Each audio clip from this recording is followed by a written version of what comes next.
केजरीवाल को दिल्ली हाईकोर्ट की कड़ी फटकार। लापरवाह सरकार, केजरीवाल को सिर्फ सत्ता की चाह। घड़ियाली आंसू बहा रहे मंत्री, दिल्ली की जनता बदहाल।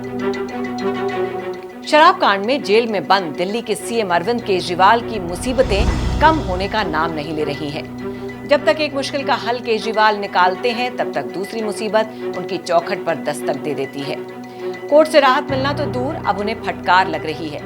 अब नया मामला दिल्ली नगर निगम के स्कूलों में किताबें और यूनिफॉर्म मिलने में देरी का है, जिस पर दिल्ली हाईकोर्ट ने अरविंद केजरीवाल को खूब सुनाया है।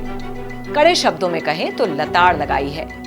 दरअसल सोशल जूरिस्ट नाम के एक संगठन ने कोर्ट में याचिका दाखिल करके आरोप लगाया था कि नगर निगम की आपसी खींचतान की वजह से एमसीडी के स्कूल में पढ़ने वाले बच्चों को किताबें नहीं मिल रही हैं। साथ ही बच्चे टीन शेड के नीचे पढ़ाई करने को भी मजबूर हैं। अब इसे आप विडंबना ही कहिए कि जिस शिक्षा नीति की केजरीवाल तारीफ करते नहीं थकते थे, रात दिन उसके कसीदे पढ़ते थे, उसी शिक्षा नीति को लेकर अब केजरीवाल सरकार कटघरे में खड़ी है, जिस पर सुनवाई करते हुए कोर्ट ने अरविंद केजरीवाल पर बेहद सख्त टिप्पणी की है। कोर्ट ने कहा है, दिल्ली सरकार को सिर्फ सत्ता में दिलचस्पी है। गिरफ्तारी के बावजूद इस्तीफा न देकर अरविंद केजरीवाल ने राष्ट्रीय हित के ऊपर निजी हित को ऊपर रखा और दिल्ली सरकार का सत्ता अहंकार चरम पर है। एक्टिंग चीफ जस्टिस मनमोहन और जस्टिस प्रीतम सिंह अरोड़ा की बेंच इस कदर नाराज हो गई कि उन्होंने दिल्ली सरकार के वकील को यहां तक कह दिया कि आप कोर्ट की शक्ति कम आंकने की कोशिश कर रहे हैं। कोर्ट ने कहा कि किताबों और यूनिफॉर्म को बंटवाना कोर्ट का काम नहीं है, लेकिन कोर्ट ये सब इसलिए कह रहा है कि कोई व्यक्ति अपना काम ठीक से करने में नाकाम रहा है। दिल्ली हाईकोर्ट ने दिल्ली सरकार के सौरभ भारद्वाज पर भी तीखी टिप्पणी की और कहा कि सौरभ भारद्वाज ने छात्रों की हालात पर आंखें मूंद ली हैं और घड़ियाली आंसू बहा रहे हैं।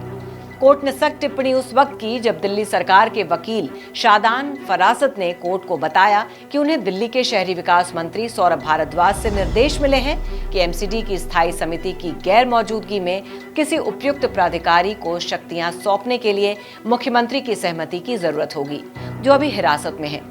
इस दलील पर चीफ जस्टिस मनमोहन ने कहा, ये बहाना नहीं चलेगा। दिल्ली सरकार खुद चाहती थी कि केजरीवाल जेल में रहते हुए सरकार चलाएं और हाईकोर्ट ने खुद अरविंद केजरीवाल को मुख्यमंत्री पद से हटाने की मांग वाली कई याचिकाओं को खारिज किया है। कोर्ट ने दिल्ली सरकार के वकील शादान फरासत से कहा कि या तो आपको निर्देश देने वाले के पास दिल नहीं है या आंखें नहीं है। उन्होंने कुछ भी न देखने का फैसला कर लिया है।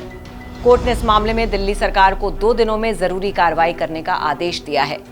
कोर्ट के मुताबिक अगर स्टैंडिंग कमेटी किसी भी वजह से नहीं बन पा रही है, तो दिल्ली सरकार किसी उपयुक्त अथॉरिटी को वित्तीय अधिकार दे। बेंच ने दिल्ली सरकार को आदेश दिया कि वो 2 दिन में जरूरी कार्रवाई करें। अब मामले में अगली सुनवाई सोमवार यानी 29 अप्रैल को होगी। श्रेष्ठ उत्तराखंड पर खबरों से जुड़े रहने के लिए चैनल को सब्सक्राइब करें, बेल आइकन दबाएं और देखते रहें श्रेष्ठ उत्तराखंड।